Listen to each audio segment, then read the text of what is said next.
గురుదేవుల అనుగ్రహం అయిపోయింది. నమస్కారం సారు మీరు తీసుకుని 2 మాటలు చెప్పమన్నారు. సరే, వారి ఆజ్ఞ మేరకు చెప్తున్నాను. ఈశ్వర సర్వభూతానం, ఇది తెలుసుకోవడం కోసమే మానవ జన్మ. మనమేమో మంచి వాళ్ళమని మనం అనుకుంటాము. ఏం మంచి? అందరము ఏదో సమస్యల్లో ఉన్నాము. ఎందుకు సమస్యలు? వాళ్ళకి తగినట్టుగా ఎన్ని రకాల సమస్యలు ఉన్నాయో అన్ని రకాల సమస్యలు ఉన్నాయి. ఆ సమస్యల్లో నుంచి బయటపడాలని యోగం చేస్తున్నాము, ధ్యానం చేస్తున్నాము, పూజలు చేస్తున్నాము. మనకు చేతయింది అన్నదానము, గోదానము, భూదానము, ఎన్ని రకాలు ఉన్నాయో అన్నీ చేస్తున్నాము. అన్నీ చేసినా ఎవరిలోనూ దుఃఖం పోవడం లేదు. పోయిందా? అందరూ హ్యాపీగా ఉన్నారా? దుఃఖం పోయిందా? ఎందుకంటే మనము మన గురువులు చెప్పేశారు, కానీ దాన్ని గ్రహించుకునే శక్తి మనకి లేదు. అందువల్ల అందరూ బాధలు పడుతున్నారు. ఏమంటే ఈశ్వర సర్వభూతానం అంటే అన్ని ప్రాణులలో ఉన్న ప్రాణము భగవంతుడు. దాన్ని భగవద్గీతలో కృష్ణ పరమాత్మ అహమాత్మ గుడాకేశ సర్వభూతాశేస్థిత అహమాదిశ్య మధ్యంచ భూతానామంత ఏవచ అని చెప్పారు. అంటే అర్జున, అన్ని ప్రాణులలో ఉన్న ప్రాణాన్ని నేను అన్నాడు. ఒక కుక్కలో ఉన్నది నేనే, ఒక ఏగులో ఉన్నది నేనే, ఒక దోమలో ఉన్నది నేనే, అన్నింటిలో ఉన్నది నేనే అని చెప్పాడు. అది మనకు అందరికీ తెలుసు, కానీ దాన్ని మనం అనుభవపూర్వకంగా పొందాలి, ఆచరణలో పెట్టుకోవాలి. అలా చేయలేకపోతున్నాము. ఎందుకంటే కుక్క వచ్చిందంటే ఇంటి ముందు గలీజ్ చేస్తుంటే హై హై హై అనేస్తాం, కానీ అది మనకి ప్రకృతి పెట్టే పరీక్ష. ప్రకృతి ప్రతి క్షణము మనల్ని పరీక్ష పెడతా ఉంటుంది. కానీ మనం అది గ్రహించుకోలేక ఏం చేయకూడదు అవే చేసేస్తాము. ఇది తినకూడదు అని చెప్తే అందరూ తింటున్నారు, మనం ఒకటి తింటే ఏమైంది, తినేయి అని ప్లేట్ నిండా పెట్టుకొని బిర్యానీ తినేస్తాం. అంటే ఇప్పుడు మనం చాలా వరకు మారామనుకోండి, కానీ వచ్చే సమస్యలు ఎందుకంటే అన్ని ప్రాణులలో ఉన్న ప్రాణాన్ని నేను అని భగవంతుడు చెప్తే మనం సాటి మనిషిలో దైవాన్ని చూడలేకపోతున్నాం. మన వాళ్ళైతే ఒకటి, వేరే వాళ్ళైతే ఒకటి, మనకి ఇష్టమైన వాళ్ళు అయితే ఒకటి, మనకి ఇష్టం లేని వాళ్ళు అయితే ఒకటి. అలా ప్రతి దానిలోనూ మనం భేదభావాన్ని చూస్తాం. ఈ భేదభావం వల్లే మనం ఇంకా ఇంకా ఇంకా భగవంతుడికి దూరం అయిపోతున్నాం. ఎన్ని సాధనలు చేసినా సత్యాన్ని గ్రహించుకోవాలి. ఆ సత్యాన్ని గ్రహించుకోలేకపోవడం వల్లే భగవంతుడికి దూరం అయిపోతున్నాము, కష్టాల్లో పడిపోతున్నాము. భగవంతుడికి నిజంగా మనం దగ్గరవ్వాలి, ఆయన్ని పొందాలి. అన్ని ప్రాణులలో ఉన్న ప్రాణాన్ని నేనంటే నాలో ఉన్న ప్రాణం కూడా భగవంతుడే, అంటే నేను కూడా భగవంతుడినే. అహం బ్రహ్మాస్మి, అదే మన గురువులు అందరూ చెప్తా ఉండేది. ఆదిశంకరుల వారు దేహో దేవాలయ ప్రోక్తో జీవో దేవో సనాతన తేజేద జ్ఞాన నిర్మాల్యం సోహం భావేన పూజయేత్ అని చెప్పారు. అంటే ఏంటి? ఈ దేహం అనే దేవాలయంలో సనాతనుడైన జీవుడు, ఆయనే దేవుడు. అది అందరం వింటున్నాం, కానీ దాన్ని అర్థం చేసుకోలేకపోతున్నాము, ఆచరణలో పెట్టుకోలేకపోతున్నాము. ఈ పెట్టుకోలేకపోవడం వల్లే మనిషికి వచ్చే కష్టాలు, బాధలు. నిద్ర లేచినప్పటి నుంచి మనం ఒక డిసిప్లైన్ లైఫ్లో ఉన్నాము. పొద్దున 3కి 4కే లేస్తున్నాము, పూజా పునస్కారాలు చేస్తున్నాము, సాటి మనిషికి అంత అన్నం పెడుతున్నాము. మనము డిసిప్లైన్డ్గా ఉన్నామని మనకి మనమే అనుకుంటున్నాం, కానీ మనం చేసే తప్పులు ఏంటి అనేది మనకి తెలియదు. గురువులు చెప్తా ఉన్నారు, కానీ గ్రహించుకునే శక్తి మనకి లేదు. అందుకని ఇటువంటి సత్సంగాలు పెట్టుకున్నప్పుడు గురువులు ఏం చెప్పారు, భగవద్గీతలో ఏముంది అనే విషయాల్ని మనం అర్థం చేసుకోవాలి. అందరూ భగవద్గీత 700 శ్లోకాలు చదివేస్తున్నారు, కానీ అందులో ఏం చెప్పారు అనేది గ్రహించుకోలేకపోతున్నాము. ఎప్పుడైతే యోగము, ధ్యానము చేస్తామో అప్పుడు అందులో ఉన్న విషయాలు, అంటే మన పని, మన బాధ్యత ఏముందో అవి పూర్తి చేసేసి కూర్చొని మనం ఈ విషయాలు ఆలోచించాలి. గీతలు ఏం చెప్పారు, దాని అర్థం ఏంటి, మన గురువు గారు ఏం చెప్పారు, దాని అర్థం ఏంటి, దాన్ని మనం ఎలా అర్థం చేసుకోవాలి అని మనం ఇది వదిలేసి పక్కింటోళ్ళు, వెనకింటోళ్ళు అదేం చేద్దాం, వాడు యాక్సిడెంట్ అయిందంట, 7 డబ్బులు వచ్చిందంట, ఆడపిల్లోడికి ఫస్ట్ ర్యాంక్ వచ్చిందంట అంటే మాయ అనేది ఏం చేస్తుందంటే మనల్ని ఆ విధంగా మళ్ళీ ఇచ్చేస్తుంది. మాయని జయించడం అంత ఈజీ కాదు. ఎప్పటికప్పుడు మనకి మనమే విచారణ చేసుకుంటూ, విశ్లేషణ చేసుకుంటూ, ఏం జరిగితే ఏముంది, అది జరగాలని రాసుకొని వచ్చినారు, జరిగింది, ఓకే, దాని గురించి మనకు అవసరం లేదు. గురువు ఏం చెప్పారు, దాంట్లో ఏముంది అని సత్యాన్ని మనం గ్రహించుకునే ప్రయత్నం చేయాలి. ఆ దారిలో మనం ఎప్పుడైతే ప్రయాణం అవుతామో అప్పుడు ఒక్కొక్కటిగా మనకి అర్థమవుతూ మనం తెలుసుకున్న దాన్ని ఆచరణలో పెట్టుకుంటూ మనం ఏవైతే మార్చుకోవాలో అవి మార్చుకుంటూ జర్నీ చేసినప్పుడు అప్పుడు మనం ఆత్మస్థితిలో భగవంతుడికి దగ్గర అవుతూ వస్తాము. ఆయన చెప్పేశాడు, అన్ని ప్రాణులలో ఉన్న ప్రాణాన్ని నేను, అంటే ప్రాణమే ఆత్మ, ఆత్మే భగవంతుడు. ఎన్ని పూజలు చేసినా మనము భగవంతుడిని చేరుకునేది కష్టం. దానికి ఉత్తర గీతలో, భగవద్గీతలోనే కృష్ణ పరమాత్మ అర్జునుడికి చెప్పాడు. కానీ ఆ యుద్ధ సమయంలో చెప్పిన దాన్ని నేను అర్థం చేసుకోలేకపోయినాను బావా, మళ్ళీ మీరు ఒకసారి నాకు జ్ఞానాన్ని బోధించండి అని అర్జునుడు యుద్ధం జరిగిన 36 సంవత్సరాల తర్వాత అడుగుతాడు అనమాట. అప్పుడు కృష్ణ పరమాత్మ చెప్పింది ఉత్తర గీత అంటారు.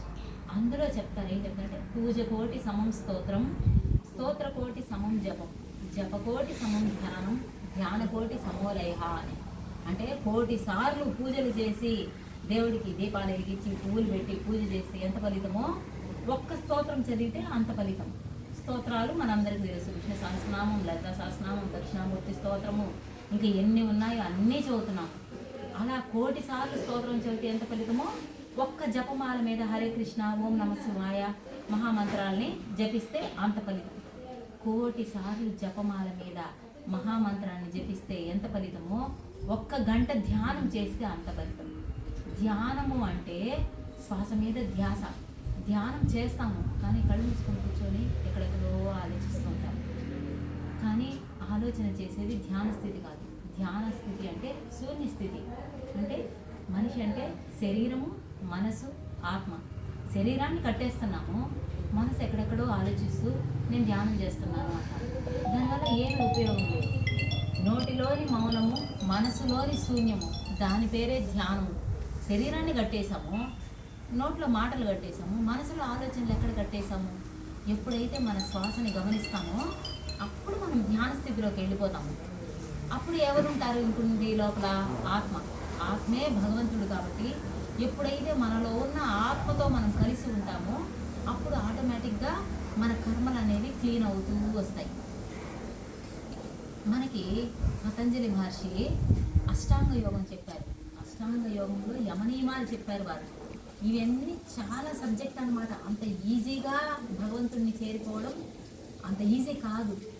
శ్రద్ధవాన్ లభతే జ్ఞానం అన్నారు. నిజమైన శ్రద్ధ, ఇది ఏంటి తెలుసుకోవాలి, మనం సాధించాలి, మనం ఆ భగవంతుడిలో ఐక్యమైపోవాలి, ఈ జన్మనే చివరి జన్మను చేసుకోవాలి అని నిజమైన పట్టుదల శ్రద్ధ పెట్టుకొని బయట విషయాల్ని వదిలేసి వీటిని మాత్రమే పట్టుకోగలిగినప్పుడు మాత్రమే మనం ఆ స్థితికి చేరుకోగలుగుతాం. అందులో ఆయన చెప్పేశారు ధారణ, ధ్యాన, సమాధి. ధారణ అంటే 7 సెకండ్లు శూన్య స్థితిలో ఉండాలి. అంటే మన మనసు 7 సెకండ్లు కూడా శూన్యంగా పెట్టలేం మనం. అంటే అన్ని ఆలోచనలు ఉన్నాయి మనకి, కుప్పలకు తెప్పలుగా. కళ్ళు మూసినప్పటి నుంచి ఇంకా అవసరం లేని విషయాలు కూడా వచ్చేస్తాయి ఆలోచనలు. కాబట్టి 7 సెకండ్లు ఎవరైతే సైలెన్స్లో ఉంటారో అప్పుడు మనం చేస్తున్న సాధనలో ధారణ జరిగినట్టు. అదేవిధంగా ధ్యానము అంటే 7 49 సెకండ్లు. 49 సెకండ్లు మనం శూన్య స్థితిలో ఉండాలి. అప్పుడు ధ్యాన స్థితిలో ఉన్నట్టు. ఉన్నామా? ఎవరైనా సాధన చేస్తూ ఉన్నాము అని మనం అనుకుంటున్నాం, మనం తృప్తి పడుతున్నాం, అబ్బా ఈరోజు గంట సేపు సాధన చేసినాము అని. కానీ ఉన్నామా మనం ఆ స్థితిలో, ధ్యాన స్థితిలో? సమాధి. సమాధి అంటే 49x7 అంటే 5 నిమిషాల 43 సెకండ్లు. అంటే 6 నిమిషాలు అనుకోండి. 6 నిమిషాలు ఎవరైతే శూన్య స్థితిలో ఉంటారో వారు సమాధి స్థితిలోకి వెళ్ళిపోతారు. సమాధి స్థితి అంటే సమాధానాలు దొరికే స్థితి. భగవంతుడు అంటే ఏంది, ఈ సృష్టి ఏంది, ఈ జన్మలేంది, ఈ కర్మలేంది, ఈ బాధలేంది, ఇవన్నీ మనకు అర్థం అవ్వాలంటే మనం సమాధి స్థితిలోకి వెళ్ళాలి. అంటే 6 నిమిషాల సేపు మనము సైలెన్స్లోకి వెళ్ళిపోవాలి. అంటే సాధన చేస్తూ ఉంటాము, మనము నిద్ర అనుకుంటాము. అంటే గాఢమైన నిద్రలో, ఎరుక లేని నిద్రలో మనం ఏ విధంగా ఉంటాం? అబ్బా నేను ఎలా నిద్రపోయానో నాకే తెలియదు. అంటే అటువంటి స్థితిని ధ్యానంలో మనం అనుభవించాలి. అప్పుడు మనము భగవంతుడితో కూడుకొని ఉండి అటువంటి స్థితిలో ఉన్నప్పుడు ఎప్పుడైతే మన మనసు శూన్య స్థితికి చేరుతుందో అప్పుడు మనకి ఈ సత్యాలన్నీ అర్థమవుతాయి. పూజలు ఎందుకు, ఈ గుళ్ళు ఎందుకు, ఈ దేవుళ్ళు ఎందుకు, ఈ జన్మలు ఎందుకు, ఈ కర్మలు ఎందుకు అన్నవన్నీ అర్థం అవ్వాలంటే మనం సమాధి స్థితిలోకి వెళ్ళాలి.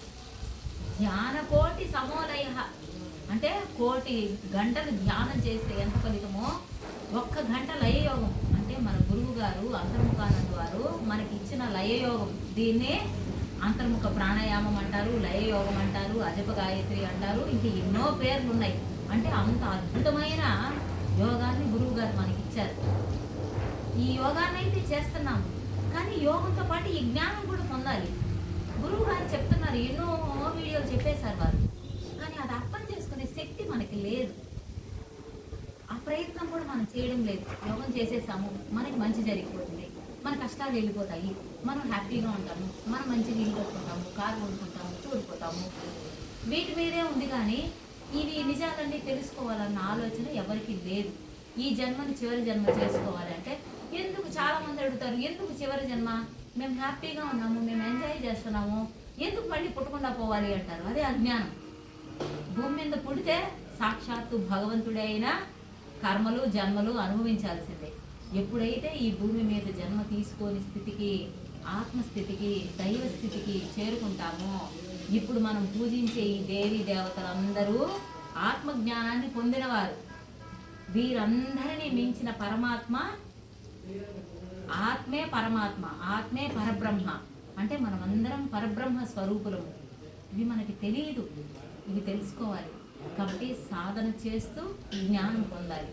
జ్ఞానం ఏమంటే నేను కనిపించే ఈ శరీరాన్ని కాదు, కనిపించని ఆత్మను. ఈ బట్టలు తీసేసి వేరే బట్టలు వేసుకుంటాం, మళ్ళీ రేపు ఇంకోటి తీసి ఇంకోటి వేసుకుంటాం, రోజు మారుస్తాం. ఏ విధంగా అయితే ఈ బట్టలు మారుస్తామో ఆ విధంగా ఈ శరీరాలు మారుస్తాం. ఎప్పటికి వరకు మారుస్తామంటే జన్మలు కర్మలు తీరిపోవాలా. ఎప్పటికి తీరేది? మంచి చేస్తే స్వర్గానికి వెళ్ళి ఎంత పుణ్యం చేసినామో అంతకాలం స్వర్గంలో ఉండి మళ్ళీ తిరిగి భూమి మీద జన్మ తీసుకోవాలి. పాపాలు చేస్తే జంతు జన్మల్లోకి వెళ్ళిపోయి 84 లక్షల జీవరాశుల్లో జన్మ తీసుకొని మళ్ళీ మనిషిగా వస్తాం. అంత ఈజీనా? మళ్ళీ ఈ శరీరం వదిలేస్తే మళ్ళీ మనం మనిషిగా రావాలంటే ఎప్పుడైతే మన పాప పుణ్యాలు సమంగా ఉంటాయో అప్పుడు మళ్ళీ మనము మానవ జన్మలోకి వస్తాం.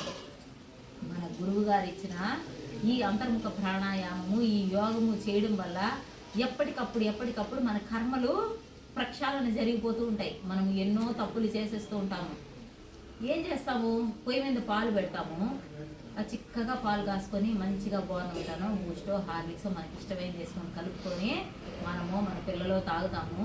పని మనిషి వచ్చేస్తే అన్ని నీళ్ళు వేసేస్తాం, టీ పొడి వేసేసి ఇంత మట్టి తాగు. మనం ఏమనుకుంటాం? వస్తేనే టీ చేసినాము, నేను చాలా మంచిదాన్ని అనుకుంటాము. అంటే ఇలాంటి చిన్న చిన్న తప్పులు కూడా మనలో ఉండకూడదు.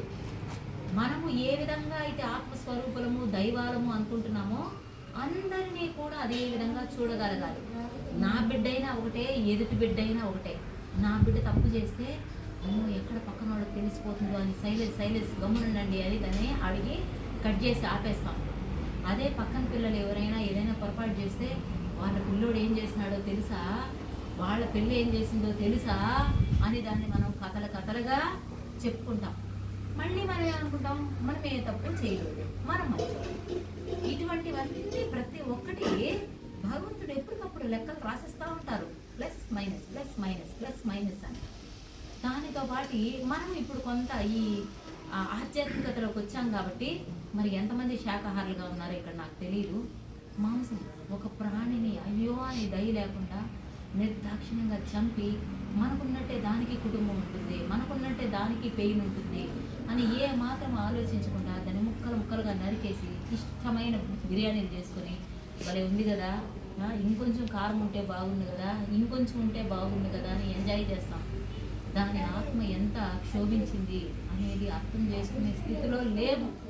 ఈ లేకపోవడం వల్లే జన్మలు కర్మలు పెరిగిపోతూ మళ్ళీ పునరపి జననం పునరపి మరణం పునరపి జనని జఠరే శయనం ఇహ సంసారే బహుదుస్తారే కృపయాపారే పాహిమురారే. అందరికీ తెలుసు, అందరూ వింటున్నాము, అందరం చదువుతున్నాము, కానీ దాన్ని ఆచరణలో పెట్టుకోలేకపోతున్నాము.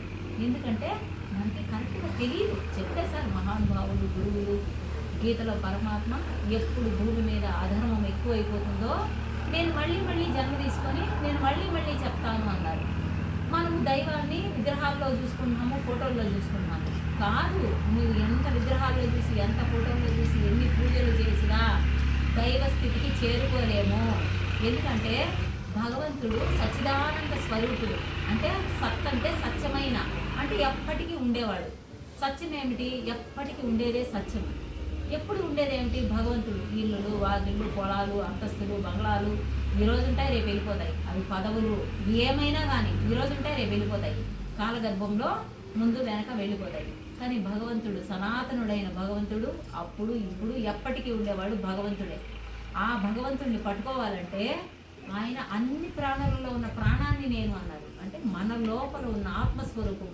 మన గురువు గారు అదే చెప్తారు. సాధనలో మనం కళ్ళు పైకి పెట్టినప్పుడు ఇక్కడ మనకి దర్శనం ఇస్తాడు భగవంతుడు, ఈశ్వరుడు ఇక్కడ ఉన్నాడు అని చెప్పారు. విన్నాము, ఈశ్వరుడు కోసం ప్రయత్నం చేస్తున్నాం. కానీ ఈశ్వరుడు మనల్ని మెచ్చాలి, ఆయన మనకి కనిపించాలంటే మనం ఏం మార్చుకోవాలి, ఏం నేర్చుకోవాలి అనేది మనకి తెలియదు. వారు చెప్తా ఉన్నారు, కానీ మనం పట్టుకోలేకపోతున్నాం. అందువల్ల మన తిరుమలలో స్వామికి ఎన్నో రకాల సేవలు, పూజలు చేస్తుంటారు. నిద్రలేస్తే అవన్నీ ఎందుకు? ఏదో పూజలు చేస్తే మంచి జరుగుతుంది, ఇంట్లో పూజ చేసినట్టే గుళ్ళో పూజలు చేస్తున్నారని మనం అనుకుంటాము. కాదు, ప్రతి పూజ వెనుక ఒక అర్థము, పరమార్థము, అంతరార్థాన్ని యోగులు, ఋషులు రచించి పెట్టేశారు. మనకి అంత అర్థం చేసుకునే శక్తియుక్తులు మనకి లేవు. ఉదాహరణకి ఒకటి చెప్పుకుందాం. తిరుమలలో మంగళవారం రోజు స్వామికి అష్టదళ పాద పద్మారాధన అని చేస్తారు. అంటే ఒక పుష్పానికి 8 దళాలు ఉంటాయి. దళము అంటే రేకులు, అది మనకు తెలుసు. 8 దళాలు ఉంటే బంగారు పుష్పాలతో 108 పుష్పాలతో స్వామికి అర్చన చేస్తారు. అంటే ఎందుకు? అంటే బంగారు ఉంది కాబట్టి పూజ చేయించి చేస్తున్నారని మనం అనుకుంటాం, మనకు అంతే తెలుసు. మనకి అంత శక్తి లేదు కాబట్టి కొండ మీద దేవుడికి డబ్బు ఎక్కువ ఉంది, ఆయనకి ఏం బంగారుతో అయినా చేస్తారు, వజ్రాలతో అయినా చేస్తారు అంటే మనకు తెలిసింది అంతే. మనం ఏం చేస్తాము? ఇంట్లో రోజాలు, మల్లెలు, చామంతులు ఏది ఎక్కువ రేటు ఉంటే 100 రూపాయలైనా కూడా పర్వాలే, మనం దేవుడికి పూజ చేయాలి అనుకుంటాం. అంటే మనకు అంతే తెలుసు. కానీ ప్రతి దాని వెనుక అర్థం ఏమంటే భౌతిక జగత్తులో పూజ చేస్తే మంచిది, మనకేదో మంచి జరుగుతుంది.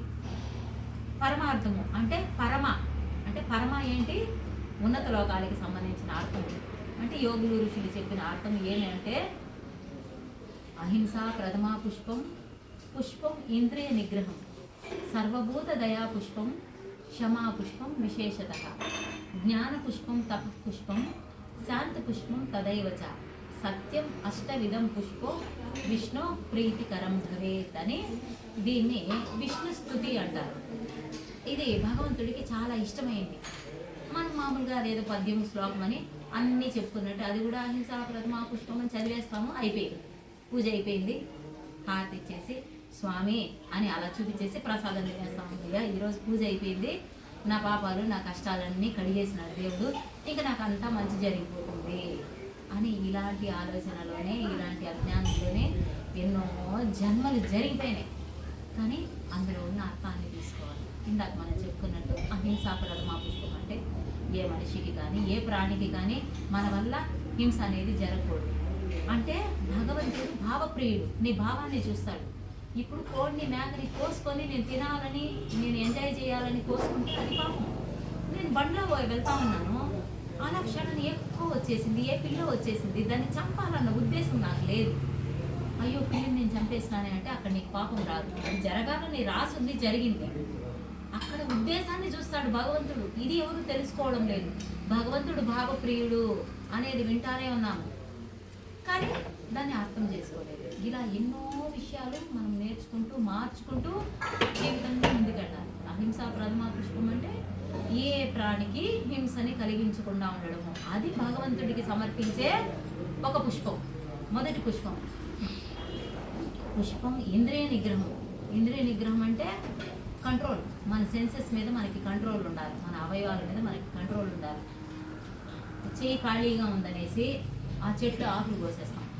చేయి ఖాళీగా ఉందని ఒక కర్ర ఎత్తుకొని అక్కడ కుక్కో, పిల్లో, మేకో ఉంటే దాన్ని టపా కొట్టేస్తాం.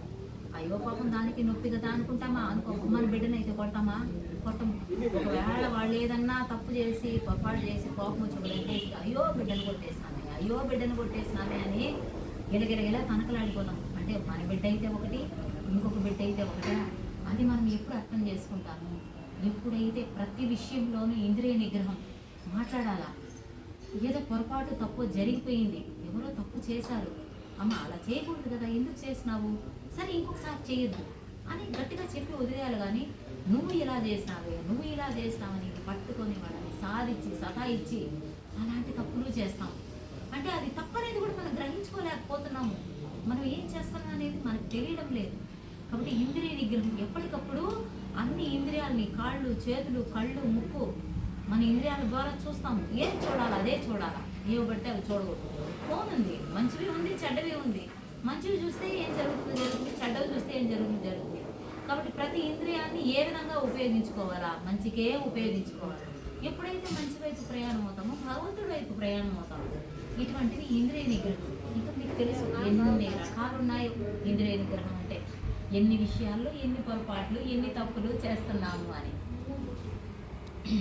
అహింసా ప్రథమా పుష్పం, పుష్పం ఇంద్రియ నిగ్రహం. సర్వభూత దయా పుష్పం అంటే అన్ని ప్రాణుల మీద దయ కలిగి ఉండాలి. ఒక కుక్క వచ్చింది, పాపం దానికి ఆకలిగా ఉంది, మన ఇంటి ముందు వచ్చి నిలబడింది, సరే అంత అన్నం తీసుకొచ్చి పెడదాం అంటే మనం ఉన్నాంలేండి. ఎందుకంటే మనం ఇప్పుడు ఆధ్యాత్మికతలోకి వచ్చాం కాబట్టి కొంతవరకు మనకు అవగాహన ఉంది. ఆ అవగాహన కూడా లేకుండా పిల్లొచ్చింది, కుక్క వచ్చింది, గలీజ్ చేసేస్తాయి, తరిమేయండి ఫస్ట్ వాటిల్ని, లేకుంటే కుక్కలు పట్టుకుపోయే వాళ్ళకి పట్టించేయండి అని మనమే హింస హింస హింస అనేదాన్ని పెంచేస్తాము. తినేసుకొని పాపం అంత పెడదాం అన్నం అని పెట్టేది నేర్చుకోవాలి. కాబట్టి సర్వభూత దయా పుష్పం, అన్ని ప్రాణుల మీద దయ కలిగి ఉండాలి. క్షమా పుష్పం విశేషత, ఎవరైనా తప్పు చేశారు క్షమించుకోవాలి. పోనీ తప్పు పొరపాటు అనేవి ఎవరైనా చేస్తారు, చెప్పాలి. మన బిడ్డకి చెప్పినట్టే, నాయనా ఇది తప్పు, నీకు తెలియదు చేసేసినావు, ఇంకోసారి తప్పు చేయొద్దు అని వాడికి చెప్పి క్షమించుకునే గుణాన్ని మనలో పెంచుకోవాలి. మనం చేసే తప్పులకి భగవంతుడు క్షమించకుండా ప్రతిదానికి ఆయన శిక్షలు వేసేస్తే ఒక్కరోజు మనం బతకగలుగుతామా? ఒక్క క్షణం మనం బతకగలుగుతామా? చంపాడు మారేస్తాడు ఆయన అందరినీ, గదవల్లారా చావండి అని. మరి ఆయన అన్ని భరించుకొని మనం ఎన్ని తప్పులు చేసినా నా బిడ్డలని కడుపులో పెట్టుకొని కాపాడుతా ఉన్నాడే, మరి అలాంటి క్షమాగుణం మనకు కూడా ఉండాలి. ఎప్పుడైతే మనం క్షమించుకుంటామో నిజంగా తప్పు చేసేవాళ్ళు కూడా, అరే మనం ఇంత వెధవా, మనం ఇంత చెడ్డవాళ్ళము, మనం ఇంత పనికి వాళ్ళము, మనలాంటి వాళ్ళని వీళ్ళు ఇంత మంచిగా చూస్తున్నారు కదా, కాబట్టి మనం మారిపోవాలి అని మన మంచితనంతో చెడ్డవాడు కూడా మారిపోయే విధంగా మనం నడుచుకోవాలి. అప్పుడు భగవంతుడు మనల్ని మెచ్చుతాడు. అది భగవంతుడికి సమర్పించే ఇంకొక పుష్పం. క్షమా పుష్పం విశేషత. జ్ఞాన పుష్పం, జ్ఞానము. జ్ఞానం అంటే ఏమిటి? నేను కనిపించే ఈ శరీరాన్ని కాదు, కనిపించని ఆత్మను, నేనే ఆ దైవాన్ని, అహం బ్రహ్మాస్మి, తత్వమసి, అందరూ అదే, నేను దైవాన్ని, అందరూ దేవుళ్ళే, సర్వం కల్వితం బ్రహ్మ, ఆ బ్రహ్మ చేత ఈ సకల చరాచర జగత్తు ఏర్పడింది, కాబట్టి అంతా దేవుడే అని తెలుసుకోవడమే జ్ఞానం. ఈ జ్ఞానం ఎవరైతే తెలుసుకుంటారో అది భగవంతుడికి సమర్పించే ఇంకొక పుష్పం. జ్ఞాన పుష్పం, తపః పుష్పం. తపస్సు అంటే ఏమిటి? తపస్సు అంటే కళ్ళు మూసుకొని కూర్చోవడం అని మనం అనుకుంటాం. కాదు, తపస్సు అంటే తప్పింప చేసుకోవడం. ఏమి తప్పింప చేసుకోవాలి? తినే తిండి తగ్గించుకోవాలి, మాట్లాడే మాటలు తగ్గించుకోవాలి, చేసే పనులు తగ్గించుకోవాలి, అన్నింటిని తగ్గించుకొని సాధన పెంచుకోవాలి.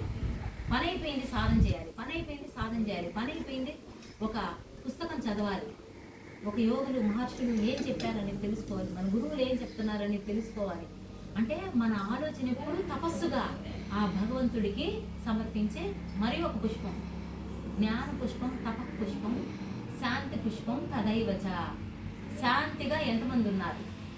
అందరికీ ఇల్లుంది, వాకిలుంది, తినేదానికి తిండి ఉంది, వాళ్ళకి తగినవి వాళ్ళకి భగవంతుడు అందరికీ ఇచ్చేశాడు. తృప్తిగా ఉన్నామా? లేదు. పక్కింటోళ్ళు 2 అంతస్తులు కట్టినారు, వెనకింటోళ్ళు కారు కొన్నారు, మా ఫ్రెండ్ నెక్లెస్ కొనింది, వాళ్ళ ఆయన ఇది చేశాడు, వాళ్ళ భార్య అది చేసింది, వీళ్ళు ఇది చేశారు, వాళ్ళు అది చేశారు, ఇలా వీళ్ళు వాళ్ళు అనుకుంటూ ఉన్న జీవితాన్ని తృప్తి లేకుండా అశాంతిమయం చేసుకుంటున్నాము. మనకన్నా ఎంతోమంది అన్నం లేని వాళ్ళు, బట్టలు లేని వాళ్ళు, ఆ క్షణానికి భోజనం లేని వాళ్ళు కోట్ల మంది ఉన్నారు. కళ్ళు లేవు, కాళ్ళు లేవు, చెవులు లేవు, శరీరం సహకరించడం లేదు, మనం బ్రహ్మాండంగా తిని జరిగిపోతూ ఉంది, 3 పూట్లా తింటా ఉన్నాము, అన్నీ భగవంతుడు మనకిచ్చాడు. తండ్రి నాకేం కావాలో నువ్వు అన్నీ ఇచ్చినావు నాయన, నేను సంతోషంగా ఉన్నాను తండ్రి, నీ దయ ఉంటే నాకు చాలు నాయన అని ఎవరైనా అంటున్నామా? నాకు ఇంకా అది లేదు, నాకు ఇది లేదు, ఇది లేదు, అది లేదు. ఇంకా శాంతి ఎక్కడి నుంచి వస్తుంది? కాబట్టి భగవంతుడికి ఎవరికి ఏమి ఇవ్వాలో ఆయనకు తెలుసు అంట. మనం మన పిల్లలకి ఒక బిస్కెట్ ప్యాకెట్ కొనిచ్చి 2 బిస్కెట్లు ఇచ్చి నాన్న తిను అని మిగతా ప్యాకెట్ దాచిపెడతాం, ఎందుకంటే మళ్ళీ ఇస్తామని. అది ఒకేసారి ప్యాకెట్ ఇస్తే ఏం చేస్తారు పిల్లలు? చింపి చింపి ముక్కలు ముక్కలు చేసి ఆడ పడేస్తారు. అదేవిధంగా భగవంతుడు కూడా ఎప్పుడు ఎవరికి ఏమి ఇవ్వాలో ఆయనకు తెలుసు. అది మనకు తెలియక అజ్ఞానంతో స్వామి నాకు లాటరీలో 1 కోటి రూపాయలు వచ్చేయాలి, మా ఆయనకి జీతం పెరిగిపోవాలి, మా పిల్లకాయలకి ఇంకా పెద్ద కంపెనీలు వచ్చేయాలి, డబ్బులు కట్టలు కట్టలుగా వచ్చేసి నేను రబ్బర్ బ్యాండ్ వేసి బీరువాలో పెట్టేయాలి. ఏం చేస్తావు? దానం చెయ్యి. ఒకరికి అయ్యో అని పెట్టు. ఉందా ఆ గుణం? ఉందా మనలో?